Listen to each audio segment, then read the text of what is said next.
Turn পা এন swing kick, Hamza Chowdhury head, ball চলে গেল জালে, গোল।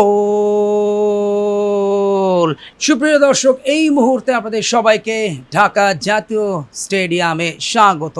গুরুত্বপূর্ণ ম্যাচ অনুষ্ঠিত হতে যাচ্ছে। একদিকে স্বাগতিক লাল সবুজের বাংলাদেশ, অপরদিকে ভুটান, এবং সার্কভুক্ত দুটো দেশের মধ্যে ফুটবলের লড়াই, এবং দুটো দল কিন্তু এই মুহূর্তে দুর্দান্ত লড়াইয়ের জন্য প্রস্তুত। বাংলাদেশ দল এই মুহূর্তে তাদের লাইন আপটা কিন্তু যথেষ্ট শক্তিশালী, নেতৃত্ব দিচ্ছেন জামাল ভুঁইয়া, কোনো সন্দেহ নেই, এবং তার নেতৃত্বে বাংলাদেশ দলটা কিন্তু এখন যথেষ্ট ভালো ফুটবল খেলছে। এবং বাংলাদেশ দলের এই মুহূর্তের সবচেয়ে আলোকিত যে মানুষটা, তিনি হামজা চৌধুরী, এবং তাকে পেয়ে বাংলাদেশ দল কিন্তু যথেষ্ট উদ্বুদ্ধ হয়েছে, অনুপ্রাণিত হয়েছে। টসটা হয়ে যাচ্ছে, যদিও টস খুব একটা গুরুত্বপূর্ণ না ফুটবলে, যতটা গুরুত্বপূর্ণ ক্রিকেট কিংবা কাবাডিতে।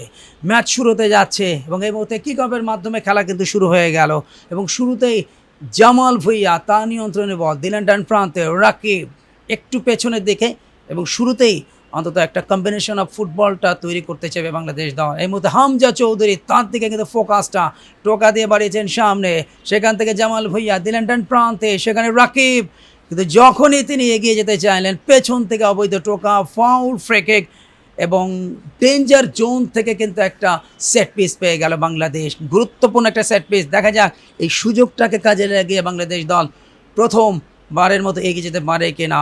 এবং সেট পিসটা নেওয়ার জন্য অভিজ্ঞ প্লে মেকার দলের অধিনায়ক তিনি রয়েছেন জামাল ভুঁইয়া, এবং প্ল্যান্টিনের মধ্যে হামজা চৌধুরী সহ একাধিক খেলোয়াড়, রাকিব, তারা রয়েছেন। ইন্টারেস্টিং একটা মুহূর্তে, এবং বাংলাদেশের অগণিত ভক্ত সমর্থকদের দৃষ্টি কিন্তু এই সেট পিসের দিকে। ডান পা এন swing kick, Hamza Chowdhury head, ball চলে গেল জালে, গোল। 1-0 গোলে এগিয়ে গেল বাংলাদেশ। গোলদাতা অভিজ্ঞ হামজা চৌধুরী। বাংলাদেশ 1, ভুটান 0।